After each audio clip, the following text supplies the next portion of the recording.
vamos explorar a complexa relação entre maternidade, sexualidade e identidade feminina. A nossa convidada, a Alessandra Salum, é psicóloga, filósofa e sexóloga, trazendo uma visão profunda sobre a descoberta do prazer e do desejo durante a perinatalidade. Seja bem-vinda, Alessandra. Muito obrigada, é um prazer estar aqui falando com você hoje. Ai, achei tão chique te mandar mensagem, você falar, eu estava no doutorado, acho tão chique, doutorado, pós-doc, mestrado. Então, Você está fazendo doutorado no quê? eu faço doutorado em filosofia, eu pesquiso gênero e as lutas femininas, né, para empoderamento das mulheres. A autora que eu mais gosto de pesquisar é a Mary Wollstonecraft, que escreveu a Reivindicação dos Direitos da Mulher em 1792. Pensa, olha a data. E até hoje o livro dela é considerado pioneiro e é um dos marcos do movimento feminista moderno. Que é uma das maiores referências, né? E é muito bom. E aí eu faço... Todo o meu trabalho de mestrado, doutorado, foi sobre a obra dela e sobre os estudos de feminismo e questões de gênero. E por que você gosta da parte de sexualidade? Porque é uma coisa que quase não se fala. E na faculdade nós não temos praticamente não temos essa disciplina, pelo menos na faculdade de psicologia. E é uma das principais queixas que aparece no consultório. Mesmo quando as pessoas não estão falando disso diretamente, a sexualidade está sempre envolvida. Até porque as pessoas falam, o Freud só falava de sexo, né? É que ele entende a energia libidinal de uma forma mais ampla, é uma sexualidade como energia de vida que investe tanto partes do nosso corpo quanto objetos de desejo. E como que a perinatalidade, você acha que ela chega nesse momento, né? Vamos falar o que é perinatalidade? Vamos lá, vamos apresentar essa palavrinha para o público, essa palavra né? Nova. É uma palavra assim que não é tão conhecida. A perinatalidade, ela envolve tanto o período da gestação, parto e pós-parto, né? É todo esse momento de transformação da vida do casal, né? E aí a pessoa e sua parceria, tanto homoafetivo quanto heterossexual. E é um momento de transformações hormonais, culturais, físicas, psicológicas. E a gente precisa acompanhar todo esse processo, porque durante muito tempo nós tivemos a visão da maternidade, né, da perinatalidade muito santificada. Infelizmente, né, não fazendo críticas a questões religiosas diretamente, mas é algo para se pensar o quanto nós vestimos todas as mulheres com o manto de Maria depois que elas se casam, e aí, como Maria, santificadas, elas não podem viver de forma plena o seu erotismo, a sua sexualidade. Então, os estudos em perinatalidade vêm justamente para desmistificar esse período e mostrar que é um período humano, de vivências, de problemas, mas também de muito prazer. Que é um período natural, né? Sim. Eu também concordo, assim, depois que a mulher vira mãe ou se casa, ela vira uma santa. Ela vira uma entidade intocável, quase. Tanto que nós, filhos, assim, a gente jamais vai falar desses assuntos com as nossas mães. E né? é aí que está o problema, porque se a gente não fala com a mãe, a gente procura onde? Né? Na rua, né? O que você acha que mais impacta no dia a dia dessa mulher, assim, sobre a parte do desejo sexual? A partir de qual momento, assim, da perinatalidade que começa a ser tabu falar sobre isso? Na verdade, é tabu o tempo todo, né? Sim. Mas, assim, quando ela tá tentando engravidar, que ela tá ali tentando engravidar e não... Ou você acha que é depois? Nós temos vários momentos, assim, cruciais, né? Temos as tentantes, né? Que são aqueles casais que estão ali no processo, às vezes, de tentar e não tá alcançando esse propósito, de estar ali tentando uma fertilização in vitro, alguma outra técnica, né? Uma intervenção médica no processo natural do erotismo e da produção de filhos. Então, tudo isso já gera uma tensão muito grande, porque, pensa, já não é mais um casal e sua intimidade. Tem uma equipe médica envolvida, tirando a liberdade, porque ali, nos tentantes, a gente tem médico determinando a data que eles têm que fazer ou não, profissionais de saúde diversos interferindo, hormônios sendo colocados, e aí tudo isso interfere tanto nas sensações e quanto na questão psicológica, muito da mulher, E também a gente não pode deixar o homem de lado, ele às vezes pode se sentir incapaz, infértil, e a gente tem que lidar com todas essas fantasias que permeiam esse processo do tentar, né? Dado o processo de conseguir a gestação, aí a gente começa a enfrentar uma dificuldade quando a barriga se manifesta, quando o bebê começa a se mexer ali por volta do 5º mês, porque aí já não é mais aquela mulher que a parceria conhece, começa a ser um corpo grávido. E o corpo grávido, na nossa cultura, há uma ambiguidade. Tem pessoas que têm fantasias eróticas terríveis com corpos grávidos e que têm um excesso de desejo, fica até uma coisa meio desconfortável para a gestante, porque o corpo grávido ele tem suas exigências, né? E, ao mesmo tempo, tem outra vertente das pessoas que, tipo, se a mulher casada já veste o manto de Maria, o corpo grávido ele está totalmente beatificado. Então, é uma mulher que não pode ser tocada, que a qualquer momento ela pode ser machucada, é como se ela estivesse doente, como se ela fosse um relicário e que ali existe não uma mulher, mas o receptáculo que carrega um bebê. Entende? Eu já ouvi homens, amigos meus, falando que era difícil de transar com as esposas, porque com ela grávida, assim, que eles tinham uma sensação estranha, porque agora ela era mãe. Exatamente. Assim, então... E na nossa sociedade tem a fantasia de que a mulher que se torna mãe não pode mais ser aquela mulher tão desejável eroticamente quanto a mulher que não é mãe. A maternidade investe a mulher de uma responsabilidade que desinveste a parte erótica na visão da nossa cultura patriarcal, né? E isso é bem complicado. Fora a questão de que o bebê dentro da barriga se torna um terceiro nessa relação, assim como a equipe médica no caso dos tentantes.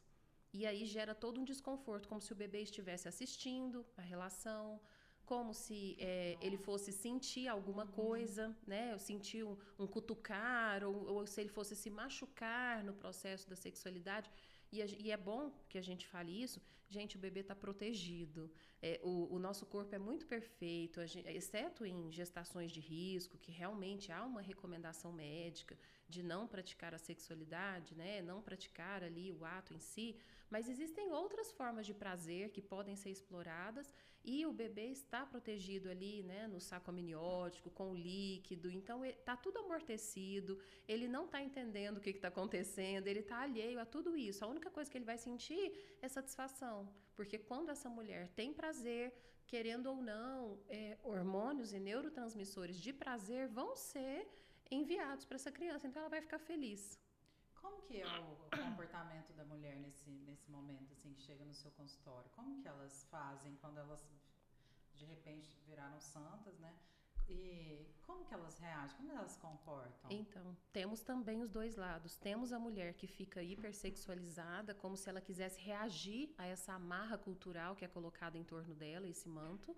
E temos a mulher que veste o manto e amarra ele. E se conscientiza de que realmente ela está num momento muito importante da jornada feminina dela e que ela tem que viver a gestação e todo aquele processo daquela gestação idealizada, da maternidade idealizada que coloca o processo como uma propaganda de margarina, né? Como se ela não tivesse azia, como se ela não tivesse os enjoos, como se a costela não doesse de vez em quando o bebê chuta, entende? Tem que ser tudo muito perfeito. E essa mulher que torna o processo muito perfeito, a qualquer deslize, qualquer passo que a gestação der fora do projeto de mãe ideal que ela formalizou, ela vai se sentir super frustrada e vai ser uma forte candidata a ter uma depressão pós-parto.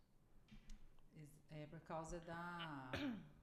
causa desse momento, você acha? Porque Sim. Depois que ela tem filho, eu acho que é muito difícil, né? Sim. Ela ter relação sexual depois que tem filho por alguns meses. Sim, nós temos a questão aí do resguardo, né, que é uma recomendação médica e tudo mais, e que alguns homens simplesmente não respeitam, né?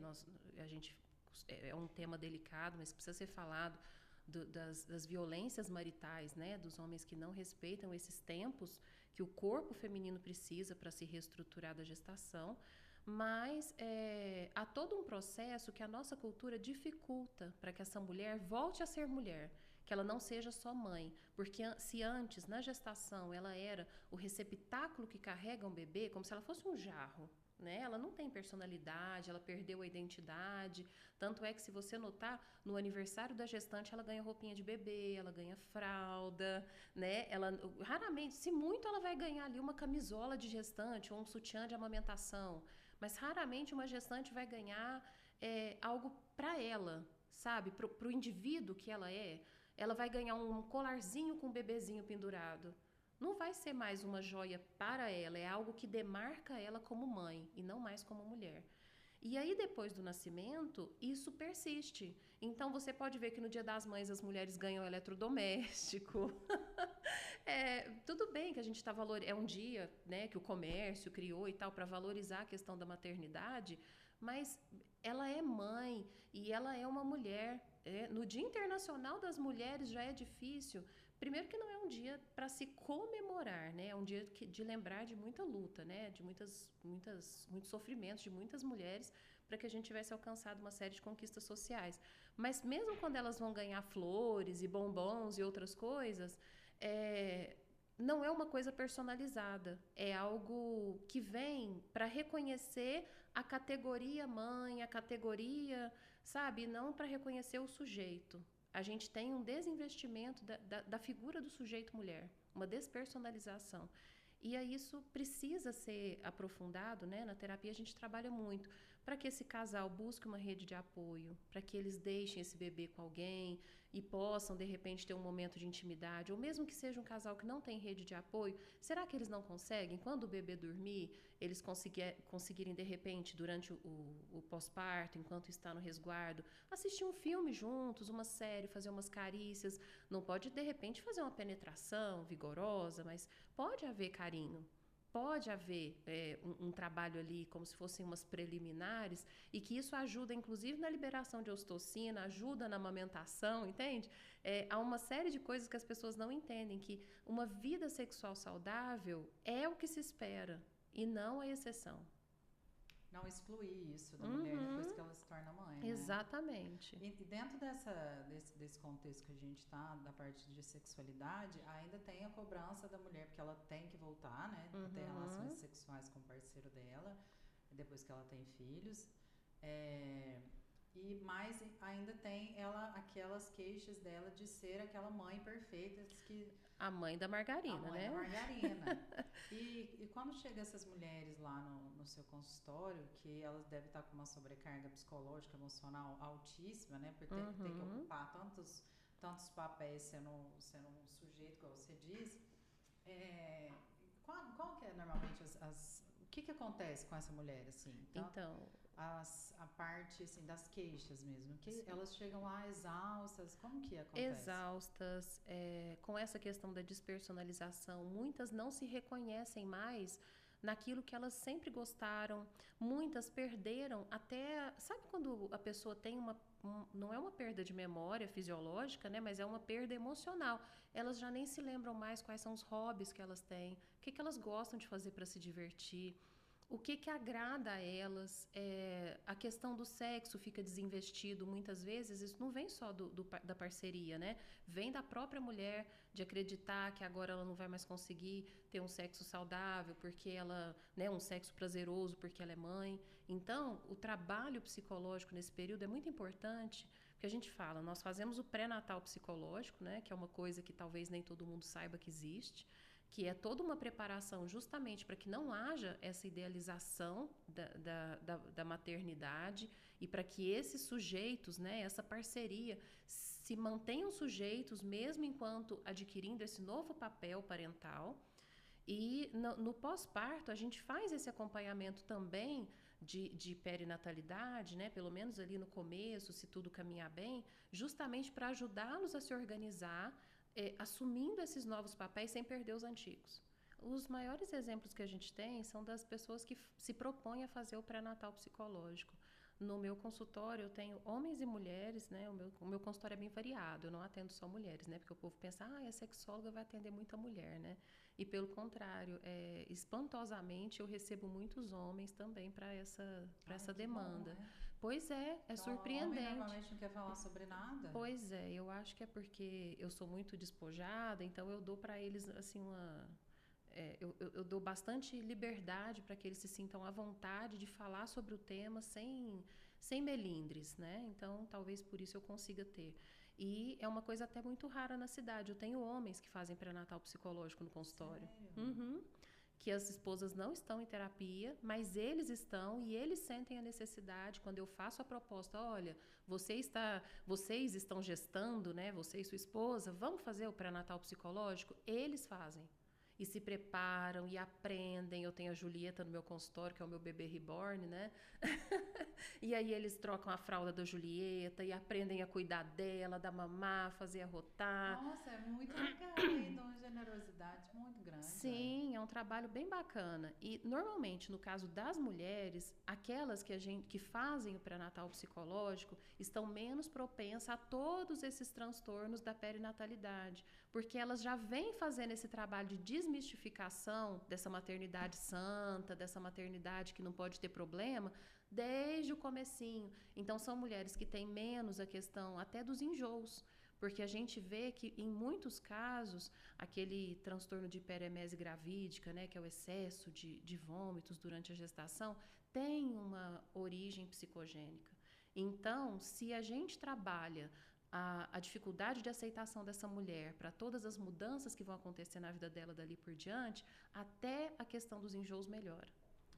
E qual que você acha que são as práticas de autocuidado mesmo que essa mulher deve fazer?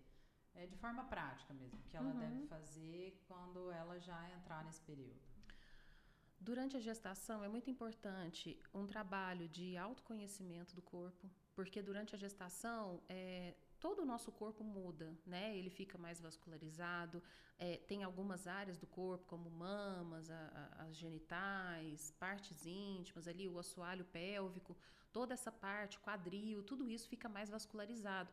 Então, a gente tem sensações muito mais intensas. Então, inclusive, eu até recomendo para as mulheres que façam sexo, a não ser, né, de novo, em casos de recomendação médica para gestação de alto risco, né?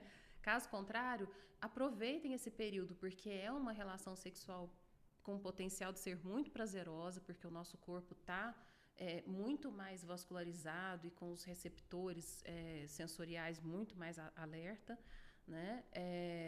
Durante todo o período da gestação, do parto e do pós-parto, a gente pede que essa mulher, além de se tocar, de se conhecer, de se estimular, porque não é só fazer sexo, é também fazer uma autoestimulação, um conhecimento mesmo, tocar as partes íntimas, tocar os seios, tocar a barriga, tocar as pernas, é saber que parte do corpo dela que a excita. Várias pacientes, quando eu pergunto o que você gosta, o que te dá prazer, elas não sabem dizer.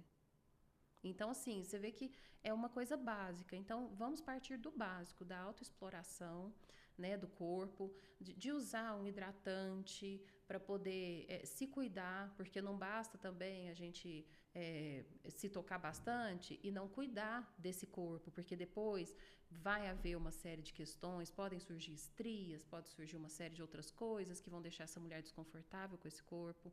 E a gente usando a questão de uma boa alimentação, de uma boa hidratação, né, tanto com cremes quanto com água mesmo, líquidos, né?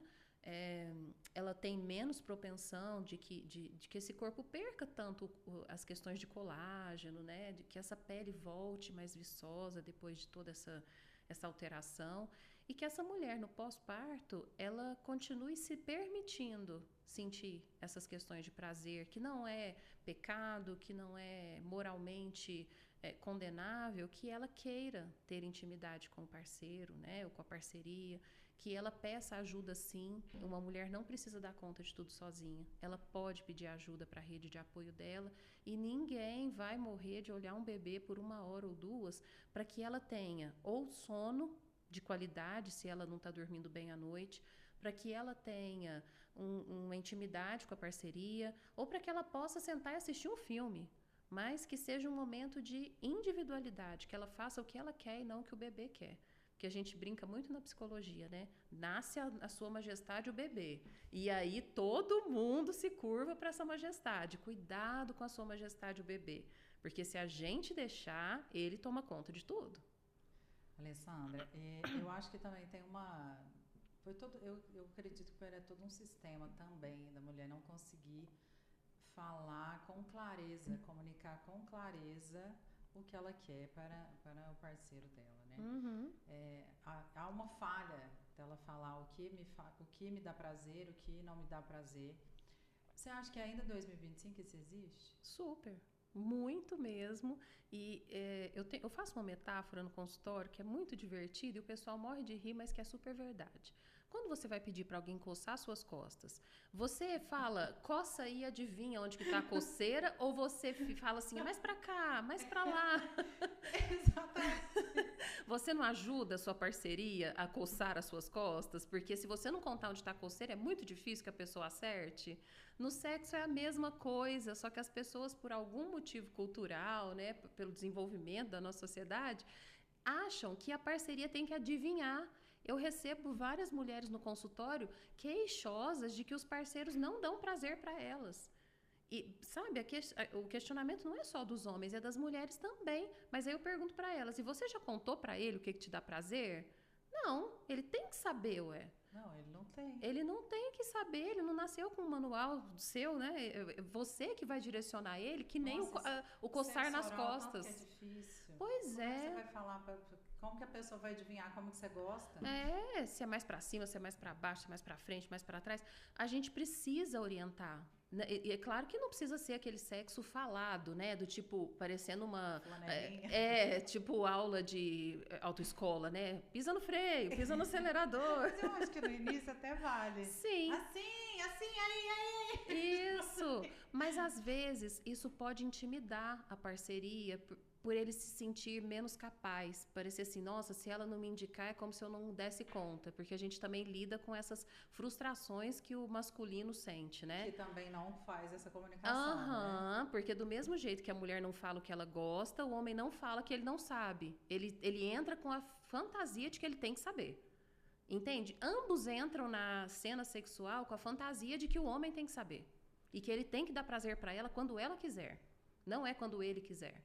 Quando ela chegar, alguns homens, aí a gente já entra, né, numa área mais delicada, que alguns homens não estão nem aí pro prazer da mulher, é quando ele quiser e pronto. Mas nos casais mais saudáveis, a maioria das mulheres traz esse preconceito machista com elas, de que se ela quer ter uma relação, o homem tem que ter a ereção naquele momento, e quando ela chegou, às vezes ele não chegou, mas ela chegou, e aí ela não dá conta mais, porque aí ela já está, às vezes, cansada, ou dolorida, ou desconfortável, enfim.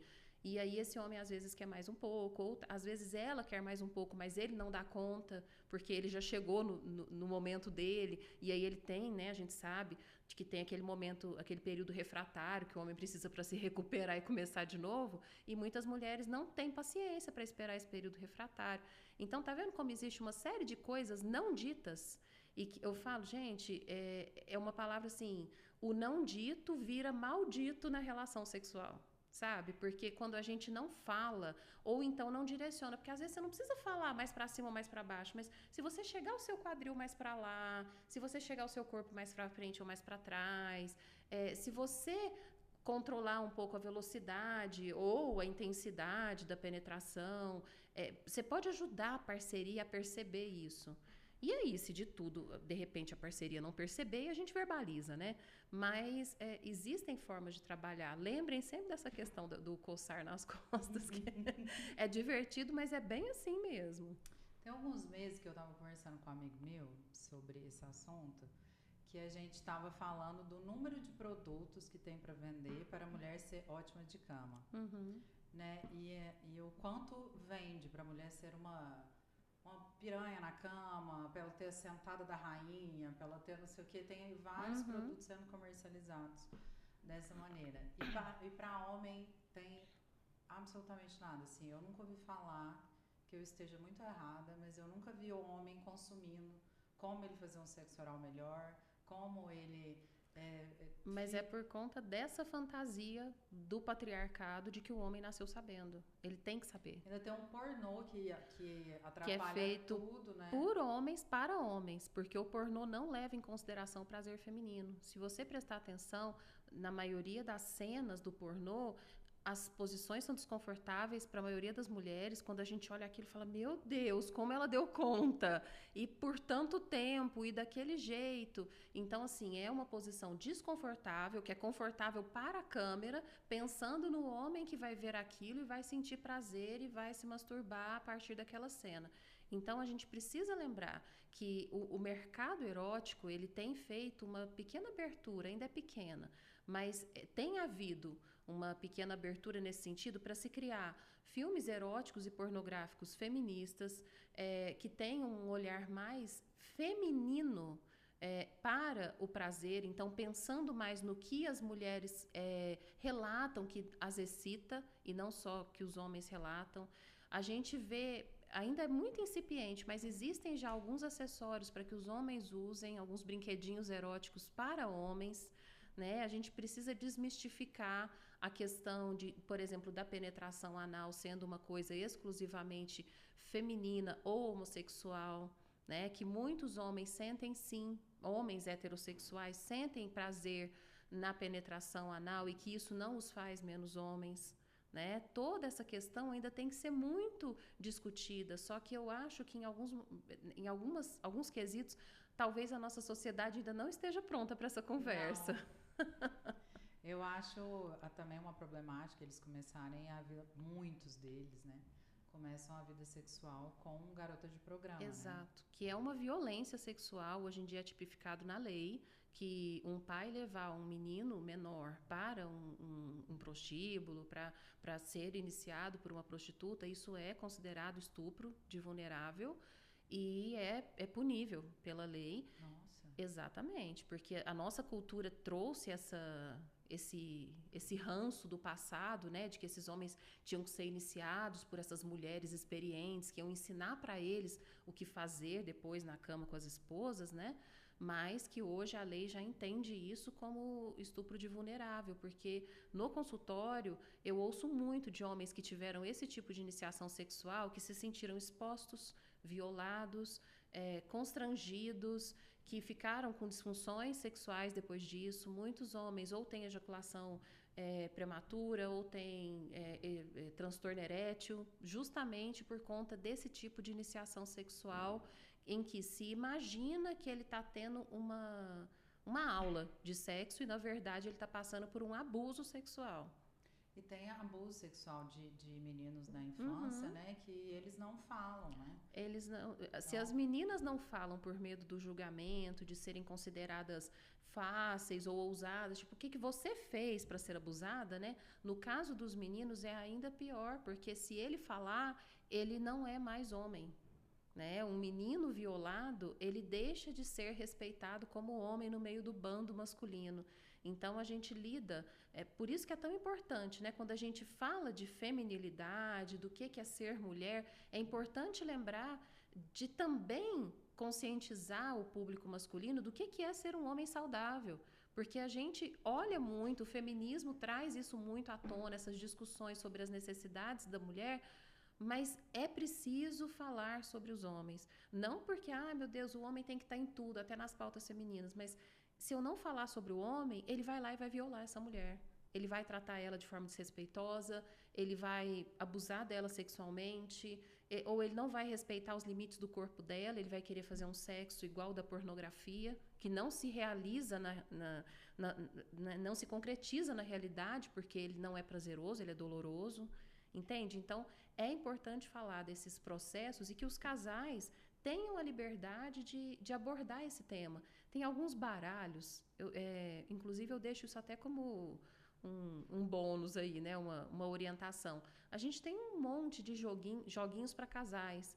Não só aqueles dadinhos eróticos, né, que todo mundo já ouviu falar, mas tem alguns baralhos de puxa-conversa que os psicólogos usam muito no consultório com adolescente, né? Mas que são voltados justamente para as questões da sexualidade. E aí a gente tem lá, o que me dá prazer? Você sabe como se fosse um jogo de adivinhação? Você sabe o que me dá prazer?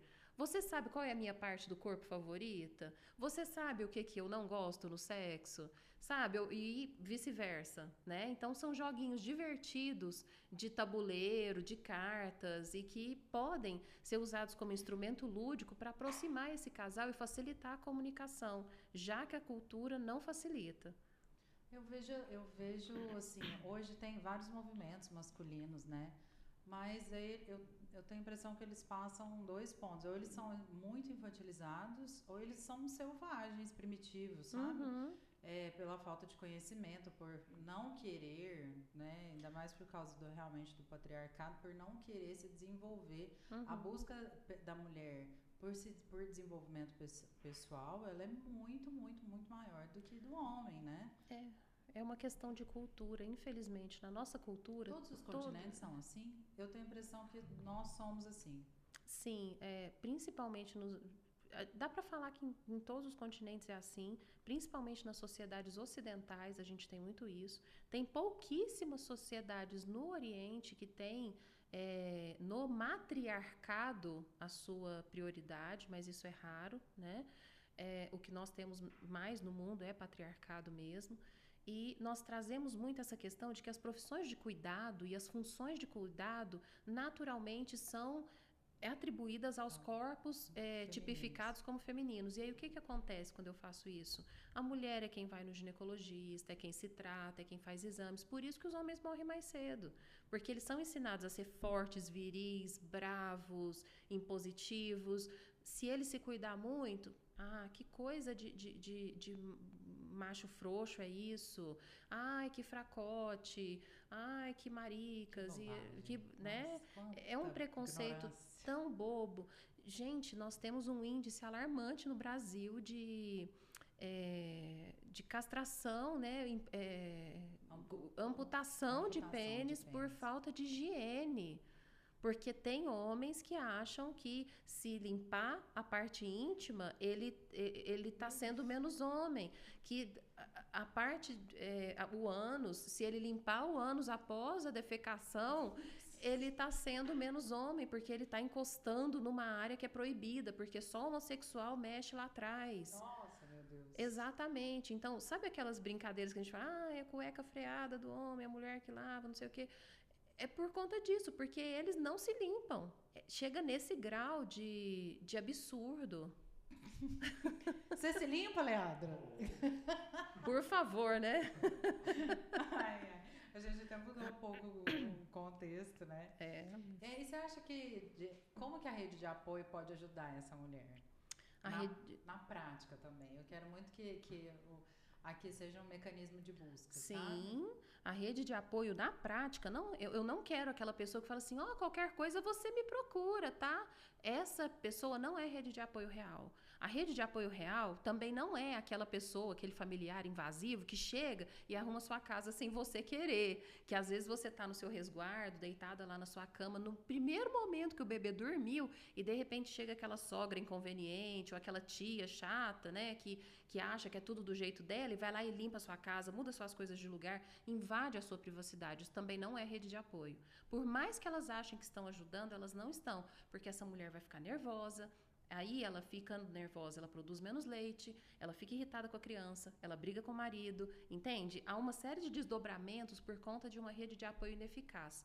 Como que a rede de apoio é eficaz? Oi, tudo bem? Olha, você deu à luz, você está precisando? Eu posso levar uma marmita para você? Porque talvez você não esteja conseguindo cozinhar, porque o bebê pequeno eu sei que dá trabalho. Posso levar uma marmita para você? Ou então, posso ir na sua casa te ajudar a limpar? Você está precisando de ajuda nesse ponto? Ou posso ficar com o bebê umas 2 horinhas para você dormir? Porque eu sei que o bebê não está dormindo à noite direito ainda, acorda para mamar várias vezes. Então, assim, é importante a gente ter essa noção de que a rede de apoio eficaz é aquela que se presta a ajudar a mulher no que a mulher precisa e não no que eu acho que a mulher precisa. Porque há uma diferença entre essas duas coisas. com certeza, né? Porque aí senão fica invasivo demais. Exatamente. E aí, essa mulher que já se sente despersonalizada, porque ela está tendo que viver a dimensão materna 100% do tempo, ela é mais despersonalizada ainda, porque nem como mãe ela pode ser ela mesma. Ela tem que dar o banho do jeito que a sogra falou, ela tem que cuidar do umbiguinho do jeito que a mãe dela e que a avó dela cuidaram, desde que o mundo era mundo. Entende? E aí ela não pode amamentar do jeito que ela quer, porque o médico ou o pediatra, o fono, falou que é para fazer assim, o assado. Ela fica sufocada de todos os lados, não só pelas pessoas ao redor dela, mas a própria equipe médica, a equipe de saúde como um todo, se não tomar cuidado, sufoca ela na identidade dela. Então, rede de apoio, tanto para a equipe de saúde quanto para os familiares, amigos, é nesse sentido, é de fazer coisas práticas que vão ajudar essa mulher a exercer a maternidade dela, preservando a identidade dela. Para a gente concluir, Alessandra, eu quero te perguntar quais os recursos, assim, livros, alguma coisa assim que essa mulher consegue, que você recomenda para essa mulher que ela quer explorar mais a sexualidade dela. Depois, vamos pensar que essa mulher, que a gente falou agora sobre esses períodos, mas vamos pensar que essa mulher já tem 7 anos, que o filho dela tem 7, 8 anos, ele é mais independente, ele come mais ela já consegue ter uma individualidade, né? Um tempo a sós.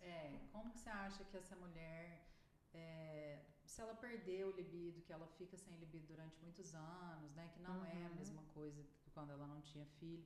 Qual recurso você acha que essa mulher pode aderir para voltar à sexualidade dela, assim, no melhor, atividade física, olhar os hormônios? O que você acha que essa mulher pode fazer? Sim, primeira coisa é a gente eliminar qualquer causa fisiológica. Então, faça uma consulta no médico, verifique os hormônios, verifica se as estruturas anatômicas estão ok, né? Se lá embaixo está tudo certinho, porque muitas vezes a mulher acaba tendo algumas questões, né? Ali fica meio deprimida, aí a imunidade abaixa, vem uma cândida, vem alguma outra coisa, então a gente precisa cuidar, né? Então, desprezadas, né? Eliminadas as questões fisiológicas, porque se houver alguma a gente vai tratar primeiro, aí a gente pensa primeiro no autocuidado, antes da gente falar assim, vai para terapia direto, porque nem todo mundo vai precisar de terapia o tempo todo, né?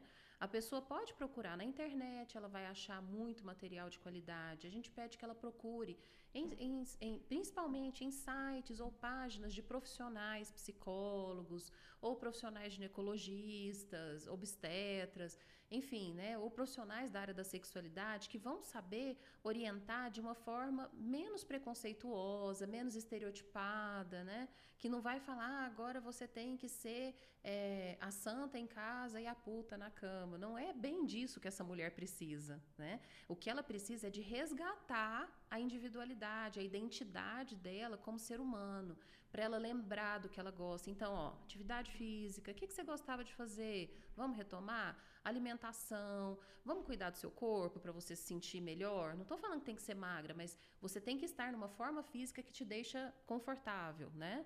É claro que o corpo vai mudar, as exigências do corpo, às vezes o jeito que ela sentia prazer antes da gestação não é o mesmo jeito que ela vai sentir prazer depois, ela vai ter que se redescobrir.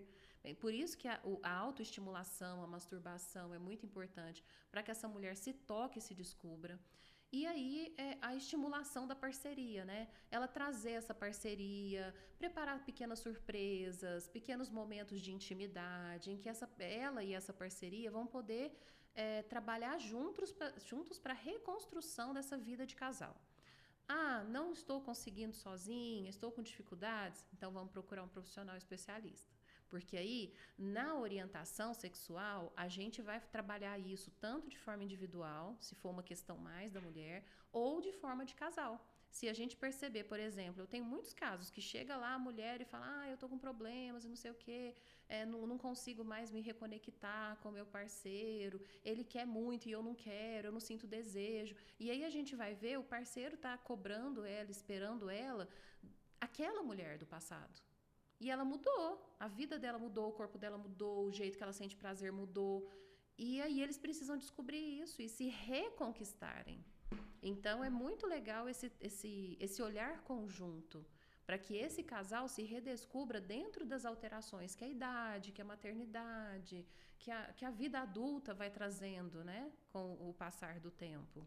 Eu acho que uma forma também de se autoconhecer é com vibrador. Sim. Nossa, porque aquilo lá faz muita gente muito feliz, aquilo, gente. Faz milagres, porque muitas vezes, vamos imaginar que a sua parceria não está afim hoje, mas você está com muito desejo. Você pode sim lançar mão de brinquedos eróticos, um vibrador, um lubrificante que esquenta, que esfria, que treme, aquelas bolinhas de colocar lá dentro, de olhinho, aquelas outras bolinhas que são conectadas, que dá para você colocar, o conezinho ginecológico. Então, tem vários tipos de brinquedinhos eróticos, porque brinquedo não é só para criança, né? Criança brinca de carrinho, de boneca, de bola, e adulto brinca de sexo, né? Então, a gente transforma aquele nosso brincar infantil no erotismo da vida adulta. Então, nós temos também os brinquedinhos que são super bem-vindos, tanto para homens quanto para mulheres. Esses dias para trás eu apresentei para uma paciente, ela ficou chocada. Não sei se você já viu aquele ovo que tem com gel dentro? Ele nem tem um gel, aí você coloca, né? É um ovo mesmo. E aí ele é de silicone e serve, é todo cheio de ondulações, ranhuras. Que ele é para homem, né? Não, aí que tá. Ele serve para masturbação feminina também. Ah, como? Você vira ele do avesso e veste ele na mão. Se você virar ele do avesso e vestir ele assim na mão, você pode passar o lubrificante. Você pode passar o lubrificante por fora nele e fazer a autoestimulação, e é ótimo, porque eu gosto de um que ele é um bullet. Até dar a dica para minha os amiga. Os bullets são ótimos, né? É o bullet, amiga. Custa R$30 lá no Shopee. É maravilhoso. Ele é carregável. Sim. Tem 10 velocidades. E tem várias intensidades e vários tipos de vibração. Mas assim, eu não consegui aprender com a velocidade 10 do Creu, sabe? A primeira velocidade para mim, assim, é fantástica. É porque cada mulher tem um tipo de sensibilidade. Vai ter você que tem, às vezes, a vulva mais sensível e que na primeira velocidade já te dá um prazer imediato. Tem mulheres que, às vezes, os receptores... É muito forte a vibração. Não... Mas tem mulher que, às vezes, não sente, que os receptores estão um pouquinho mais para dentro, porque tem uma questão anatômica também envolvida, né? E é importante lembrar, gente, o que vale não é tamanho, é espessura, né? Porque a gente tem receptores ali, né, de sensibilidade, só na primeira partezinha ali do canal, né, de entrada ali do canal vaginal. Então, não precisa que o rapaz tenha 25 centímetros de tamanho, pelo amor de Deus, porque isso faz doer, machuca. Mas um pouquinho de espessura é importante para que dê a estimulação nas paredes do canal. Então, você pode usar, tem muitos desses bullets que tem um golfinho, né? Ele tem assim um biquinho para cima que vai justamente ali naquele pontinho que é nas costas do clitóris da mulher, né? Então, como ele entra ali no canal e ele cutuca as costas do clitóris, ele dá uma sensação muito legal, muito prazerosa. Inclusive, por falar em clitóris, antes da gente encerrar, que não dá para deixar de falar disso. Gente, pelo amor de Deus, clitóris a gente não cutuca assim, porque você não bate na pérola dele. O clitóris é como se fosse um micropênis. Então, você mexe no corpo dele, você massageia em volta dele, ali, você massageia ali nas paredes internas ali da vulva, que é onde fica o corpinho dele, porque o clitóris é como se fosse assim um Y de cabeça para baixo, né? Então, você tem que massagear não só ali em volta da cabeça dele, né, daquela que a gente fala que é a pérola do clitóris. E foi feito só para dar prazer, não foi? Só para dar prazer. Apenas para Ele isso. não tem nenhuma outra função, a não ser essa. Então, Deus foi muito generoso com a gente, nos deu um órgão exclusivo que homem não tem. Então, assim, vamos aproveitar o clitóris que a gente tem e vamos lembrar, se não estimular até o ponto da nossa coleguinha ficar inchadinha e vermelhinha, não vai ser um sexo legal, porque ela não vai ter uma lubrificação adequada, ela não vai ter um relaxamento adequado para receber a penetração. Então, a preliminar não é só para o homem ter ereção, a preliminar é para que o clitóris da mulher também tenha ereção. E isso é muito importante da gente lembrar, Porque muitas vezes o pessoal acha que preliminar é só beijar no pescoço, é fazer um carinho ali, outro aqui e tal. E não é só isso. É fazer todo esse processo para que o corpo da mulher se prepare para receber a penetração. Ai, eu adoro esse assunto. Eu ficaria aqui horas falando. Horas e horas. Eu adoro falar sobre isso. Da próxima vez você me chama, eu vou trazer a minha caixa de brinquedos que eu tenho no consultório. Que dava para mostrar isso para vocês. Mas aí a gente vai conversar sobre vários temas, porque a gente vai renovar toda semana, todo mês. Com certeza. Alessandra, e para o meu quadro que eu inventei, que é uma dica não é pública, o que você trouxe? Olha, uma dica que não é pública, mas que é muito boa e tem me ajudado muito, não só a mim, mas aos pacientes no consultório, é a escrita terapêutica. Sabe? É você escrever sem filtro o que você está sentindo em vários momentos da sua vida e guardar isso para que você leia em outro momento em que você está menos inflamado de emoção, você poder ler e ver de que forma suas emoções se processam quando você perde o controle. Sabe? Ou quando você começa a ficar com pensamentos muito negativos. Então, a escrita terapêutica tem sido super válida. Lembra aquela época que teve os livros de colorir? Uhum. Que todo mundo estava né? colorindo? Então, em vez de você ir colorir um livro, faça o trabalho da escrita terapêutica. Ele é tão mais valoroso, porque você consegue revisitar suas emoções e pensar, nossa, olha, eu disse isso na hora da raiva. Não era o que eu queria ter dito. O que eu queria ter dito era aquilo. Você lê e pensa, gente, mas não está comunicado aqui o que eu queria comunicar. E aí você começa a reestruturar cognitivamente as suas emoções. Sabe? É muito legal. E para pessoas que têm uma visão muito pessimista, eu deixo a segunda dica, porque eu sou exagerada, né? Não basta uma, tem que ser duas. Façam o potinho da felicidade, que é assim, ó, toda vez que você conseguir, para aquele povo pessimista, sabe? Que só vê o ruim da vida. Toda vez que aconteceu uma coisa legal, mesmo que pequenininha, tipo, nossa, hoje o sol está brilhando bonito, choveu e eu vi um arco-íris. Ai, hoje o trânsito... Você vê a vida com mais... você escreve num papelzinho aquela pequena alegria e guarda no pote. Porque no dia que você tiver muito negativo, você sorteia essas pequenas alegrias e olha, nossa, olha o que eu já vivi. Porque a gente tem a tendência de olhar só para o que é negativo na nossa vida. Então, quando você faz o pote da alegria, você se lembra, você rememoriza aquelas experiências legais e fala, opa, eu tô aqui falando que a minha vida não presta, que eu quero morrer, que eu podia não existir, mas olha esse dia, como foi legal aquele dia que eu sentei na praça, tomei um sorvete e, sei lá, conversei com o andarilho que estava por ali. Né? Ou que eu vi o arco-íris e me lembrei da minha infância. Para ter memórias melhores. Exatamente, né? para a gente ressignificar os afetos. Então, escrita terapêutica e o potinho da felicidade, viu? A minha dica não tem nada a ver com absolutamente nada do assunto que a gente está falando, mas o quadro é exatamente para isso, para a gente trazer coisas que tem sentido e que não tem sentido. Eu quero que você vá lá na banca do Dinei.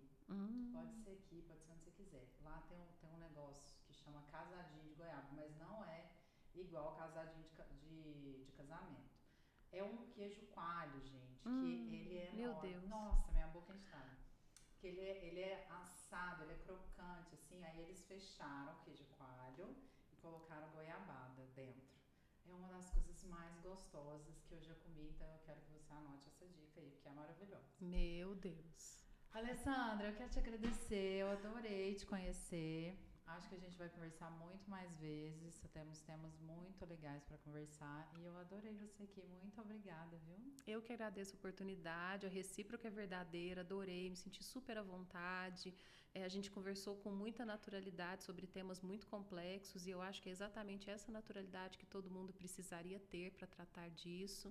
E eu espero sim voltar, porque tem muita coisa legal para a gente trabalhar nessa área da sexualidade. Vamos despertar, povo. O erotismo é bom. Sexo é bom. É bom. Muito obrigada.